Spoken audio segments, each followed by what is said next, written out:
ورغوه من حنكه المشاكل اللي انا هجيب عنها. السلام عليكم ورحمه الله وبركاته. اللهم صل وسلم وبارك عليك يا حبيبي يا رسول الله صلى الله عليه وسلم. تحياتي لكم، اخوكم حسن الفار داخل مصر وخارج مصر. نبدا بصلاه سيدنا النبي ونبدا بالصلاه على سيدنا النبي بفضل الله عز وجل. ان شاء الله بفضل الله عز وجل. الجو طبعا بفضل الله عز وجل الحمى الثلاثيه شغاله، حمى الثلاث ايام شغاله، فبفضل الله عز وجل بدايتها بسخونيه، فبفضل الله عز وجل او اعراضها بفضل الله عز وجل في البدايه سخونيه، العيد يبطل الاكل، الحاجات دي كلها بفضل الله عز وجل ان شاء الله بفضل الله موجوده في الجو. فانت بتاخد احتياطاتك بفضل الله عز وجل وبتعمل استقبال لها بفضل الله عز وجل. لو في يوم من الايام بفضل الله بصفه عامه يعني ركز معايا كده بفضل الله عز وجل.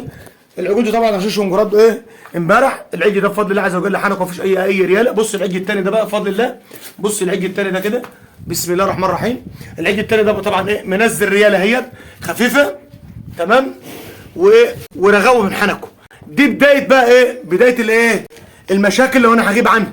لاحظ بقى كده الرغاوه دي اللي منزلها دي بقى سخونيه تمام، والعج شويه خاسس شويه تمام. العيون اترشوا معاه بسم الله ما شاء الله، ما فيش اي حاجه. العج الثاني ما فيش اي حاجه خالص اهو ما شاء الله وتمام زي الفل. يبقى العج دوت عندي هو اللي زعلان شويه. صليت على سيدنا النبي تمام. يبقى انا بفضل الله عز وجل اخد بالي. عيني هي الايه قلت لك عينك دايما هي 90% من اول العلاج.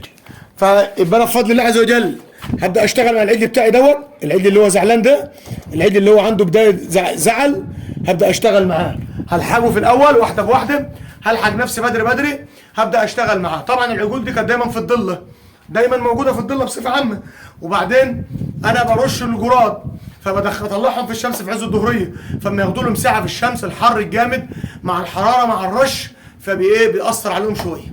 فده اللي عامل له ايه شويه السخونيه المتكعبلين دول. دايما بصفه عامه يعني ممنوع الاكل بعد الرش نهائيا. يعني قبل الرش بأسقي واوكل واظبط كل حاجه وما بياكلوش بقى الا اخر النهار بفضل الله عز وجل بالنسبه للرش. لكن بفضل الله عز وجل هتابعهم واحصلهم معاكم ان شاء الله باذن الله. ويلا بينا مكملين مع بعض بفضل الله. اول العلاج هي الميه، يلا بينا نبدا بالميه.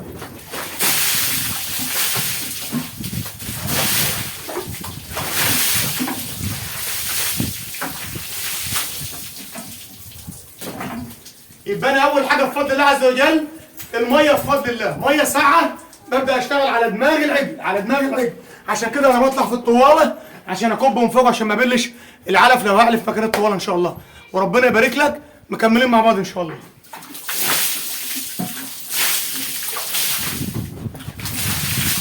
الميه ونبدا بالعلاج ان شاء الله. طبعا اللهم صل وسلم وبارك على سيدنا محمد. دول 3 عبوات طبعا دي اساسيات عندك بتبقى موجوده عندك بفضل الله عز وجل عندك في المزرعه. طبعا ده مضاد للالتهابات ومسكن للالام وخافض للحراره ومضاد للروماتيزم، يعني بيعمل شويه شغل كويسين بالنسبه للعجل. وده نفس الكلام بنشط العجل شويه بنعنشه شويه تمام. وده بفضل الله عز وجل منشط كبد برضه ورافع مناعه للعجل. فطبعا الثلاثه دول بفضل الله عز وجل كل 100 كيلو في العجل بفضل الله. هحط لكم التليفون في حته عاليه شويه. كل 100 كيلو بفضل الله عز وجل في وزن العجل بياخد 7 سم من دول، اي كميه من دول.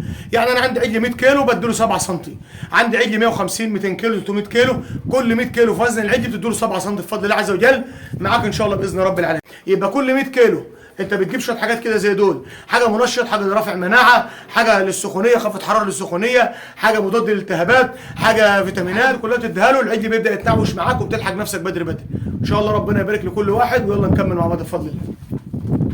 نبدا باول واحد بفضل الله عز وجل. بصوا يا جماعه بدايه خافض حراره وليكن ده نوع، دي شركه في 30 نوع تانيين. فبصفه عامه كل الخافض حراره شغال، كل حاجه بفضل الله عز وجل تجيب معاك نتيجه، كل حاجه كويسه بفضل الله عز وجل. فانا هدي 15 بفضل الله. يعني هو كل 100 كيلو في وزن العجل بيدينا بفضل الله عز وجل 7 سم. انا هدي 15 سم بفضل الله مقابل ان هو يكون معدي 200 كيلو شويه ولا حاجه بفضل الله عز وجل. فانا هدي 15 ان شاء الله باذن الله. السرنجه دي 10 سم بفضل الله عز وجل معايا. السرنجه دي 10 هدي 10 وبعدين هدي 5 بفضل الله. بسم الله الرحمن الرحيم.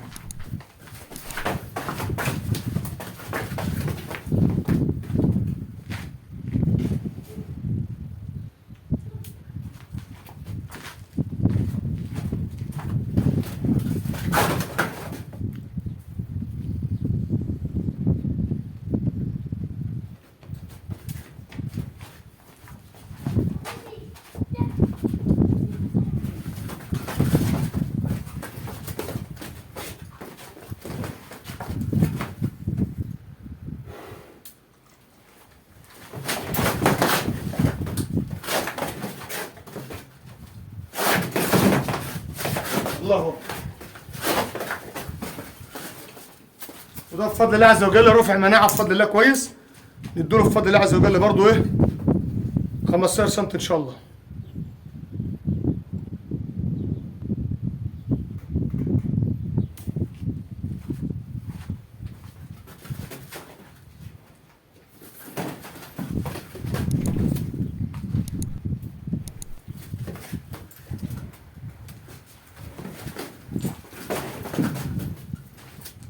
السلام عليكم.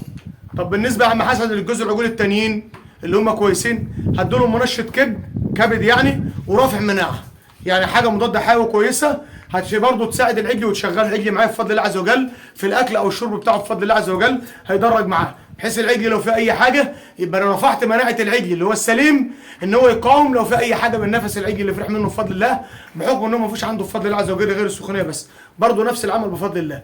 بس انا ممكن اديله عشرات بس، يعني انا بفضل الله عز وجل هدي البتانين دول عشرات بس بفضل الله عز وجل. نبدا بسم الله الرحمن الرحيم.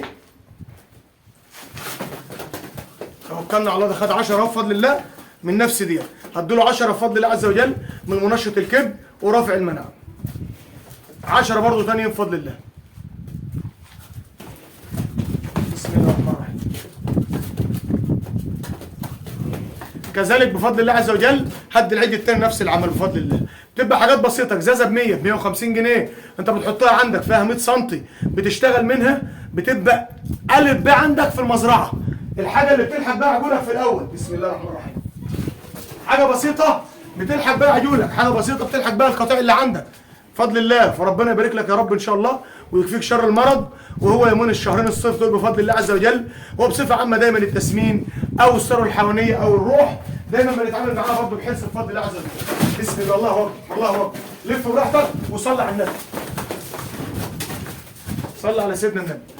ربنا يبارك لك، واسف ان انا طولت عليكم ومدخلكم في درجه كتيره، بس اهم حاجه بفضل الله عز وجل هي الوقايه خير من العلاج بفضل الله عز وجل.